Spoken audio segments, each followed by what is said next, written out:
excuses fitness training. Today I'm going to talk to you about how to shovel snow a little bit safer. I actually live in Minnesota, so right now we're getting pelted with snow. And I'm going to give you a few warm-up exercises you can do to help maintain your posture and try to make sure you eliminate injury. A lot of people just hop off the couch, or they're super stiff, they're sitting at their job, they're driving home, sitting in traffic sometimes forever, especially when it's winter where I live in Minnesota, and then they go out there and shovel and they just hurt their back. So we don't want to do that, so we're going to give you a couple of exercises that you can try out for yourself. So the first exercise I'm going to show you is going to be called the crossover. It's going to open up your glutes, your hamstrings, and it's going to help get some rotation out of your low back here. This is something you could do every day. I honestly do it every day, and my back typically will adjust with that. And if you get further one side than the other, that's fine. You just keep doing it super consistently, and eventually you'll even out those sides. All right, so in order to do the crossover, what we're gonna do is we're gonna lay flat on your back. We're gonna have your palms facing the ground. We're gonna glue your arms to the ground, and we're gonna lift up one leg as high as we can and swing it over as far as we can, trying to touch your hand. You just gotta plan like you're gonna get there. If you don't make it, that's fine. So what that's gonna look like is I'm gonna lay flat on my back here. I'm going to glue my arms to the ground. I'm going to pick up this leg as high as I can. I don't want to bend this leg, so if I have to keep it straight and lower it down, that's okay. And then what I'm going to do is try to reach over here. If I can only make it here, that's fine. Otherwise, you're going to lift it up as high as you possibly can, keeping this straight, and I'm going to throw it over. When you do this, we don't want our rear shoulder to lift up, so that's just going to alleviate that tension. So I'm going to leave this shoulder down. Notice how that brings my leg up. And then what we're going to do is just put this back down. I'm going to reach to the other side.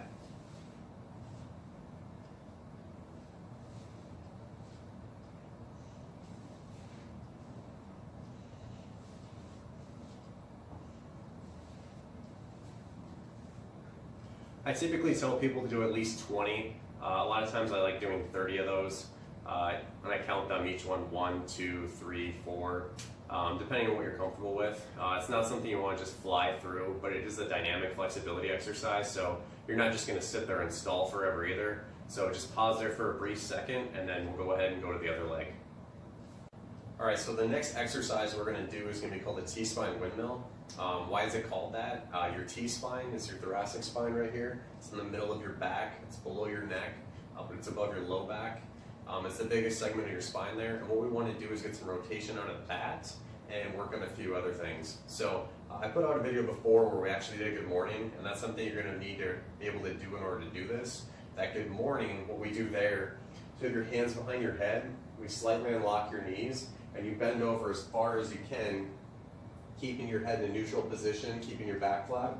And then what we want to do from there is go ahead and stand up all the way and squeeze your butt through. Okay, I don't want you to hyperextend your back or anything crazy like that, but just come all the way through with full hip extension here. So what a T-spine windmill is, it's basically that position at the bottom, and what we're going to do is rotate out of that. So what's going to happen from this view is, instead of just doing the good morning here, basically I'm going to come down to the bottom of the good morning. I can rest my hand or my forearm against my thigh here. And this can be done with weight. You don't have to do it with weight right now, potentially depending on where you're at from a mobility and strength standpoint.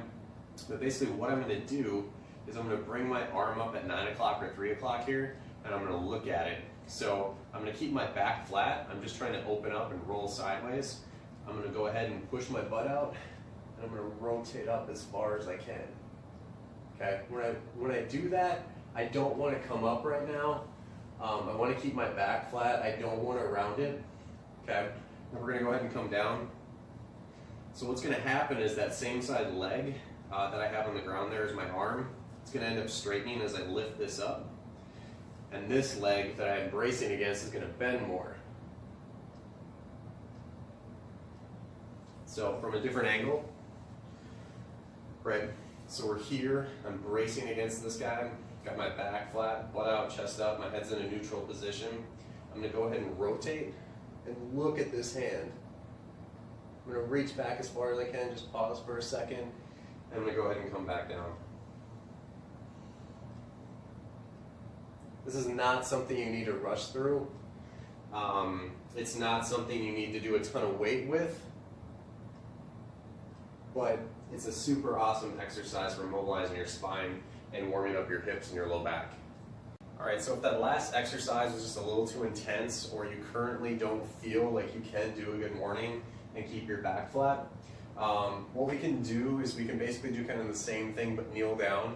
So there's a couple ways to do that. So what we're gonna do is we're gonna be kneeling down here. We're gonna be trying to drive your hips forward here so you have full hip extension again.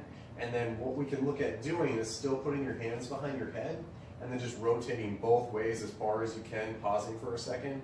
When we do that, we want to make sure we're not going to let this knee cave in or anything. So I'm going to keep this stable. I'm going to be right here. I'm going to rotate as far as I can, pause there for a second, and then I'm going to open back up and rotate the other way. So this is also something you could do with light weights or with your arms straight. Focusing on keeping this knee from caving in and just opening up the best you can. So go ahead and go to the other side. It's going to be the same thing over here. Try to keep an even number. Go with what you feel comfortable with though as far as reps, especially if you're doing it at that pace. If you did 5 aside, 10 aside or something, that would be great. All right, so those are a couple exercises you can do prior to shoveling snow. What we're going to do now is I'm actually going to go outside and shovel some snow, give you a couple options as far as shovels, and then just what you want to look for when you're actually doing that so you're not going to hurt your back. Alright guys, so in my opinion there's really 2 shovels to look at. You got the one on the left that's actually curved in the middle, so it's ergonomically a little easier to move stuff with and pick it up. It's just going to be easier on your back. We got the one on the right that's going to be a little bit more of a plow. You're not really trying to lift with that one too much. You're going to be just pushing for the most part, kind of like a hip sled as far as workouts are concerned. But if you look at the one on the left, right here, it's going to make everything easier just based on where it is. The farther away weight gets from your body, the harder it's going to be on your back and your whole body to maintain. So what I'm going to do now is kind of go through the snow a little bit and show you how I do it. So a couple things to remember. Work both sides evenly. When you do everything to just one side, you're really asking for a problem, especially when you're deconditioned and you're not used to doing things like this that cause you to rotate, flex and bend at the same time. So what I'm going to do is I'm going to grab that smaller shovel right now and just kind of show you how I move stuff out of the way. So don't think about just lifting with this guy, even though it's going to be a little bit easier here in the middle. What we're going to want to do is I'm going to want to push at the same time. So I'm actually going to be pulling back my shoulder blade on this left side as I press this one away almost like a chest press.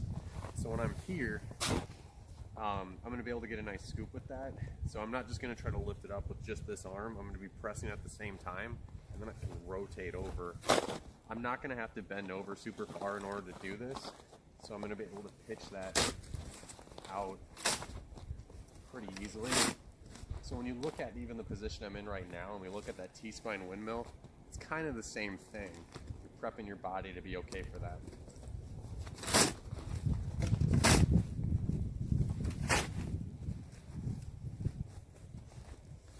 So remember, we want to push down as we pull back and lift. You want to make sure you bend your knees. You're not trying to round your back, and I'm not trying to reach way out here away from my body. I want to be close to this and under it. Just imagine if you were deadlifting, you want the weight right next to you as you come up. You don't want it out here. This is not good for you.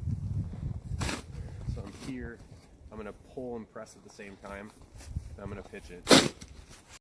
All right, so when we look at more of this plow type shovel, basically this is just gonna be a push.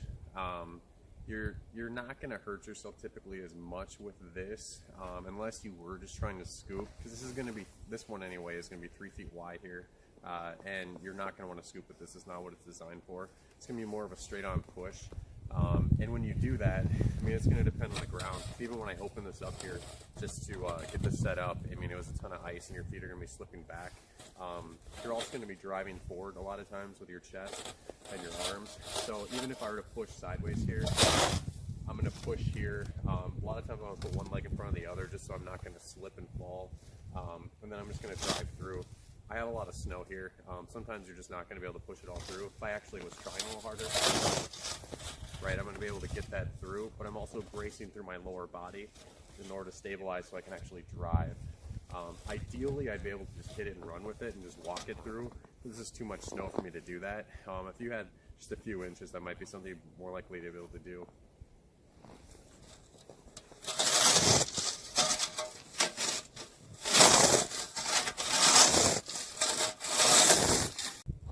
So what do you do if you've already hurt your back, or you're like waking up tomorrow and you're super sore and it's just on one side?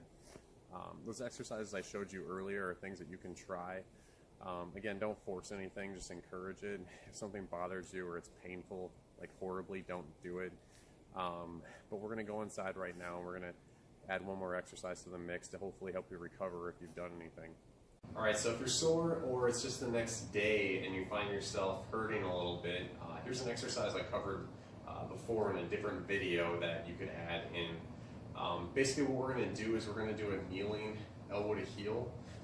It's another dynamic flexibility exercise. So again, don't force this, just encourage it. If you force it and something bad's probably going to happen. If you just go to mild discomfort and a little bit of encouragement, you're going to find yourself getting further and further over time. So what we're going to do is I'm going to put my hand behind my head here. I'm not going to want to knock my knee in again. And what I'm going to do is I'm going to try to get my elbow to my heel. You just got to pretend like you're going to get there again. Don't force it. Just get wherever you can get. Over time, you're going to be able to get there if you continue to work at it. So what I'm going to do is even if I get here and I'm not making it all the way there, I'm just going to keep on that same flight path like I'm going to make it there. And then I'm going to come up all the way here. Okay? I'm going to reach down the best I can, try to touch, come all the way. Now, an added bonus, what we can do when we come up is we can open up this elbow and reach back, kind of like that rotation from earlier. So I go down, go ahead and reach, not caving this knee in, and I'm going to open up again. So from the other side view, I'm here, okay, I'm sitting up tall, got my hand behind my head, I'm going to reach down, and I'm going to open up all the way.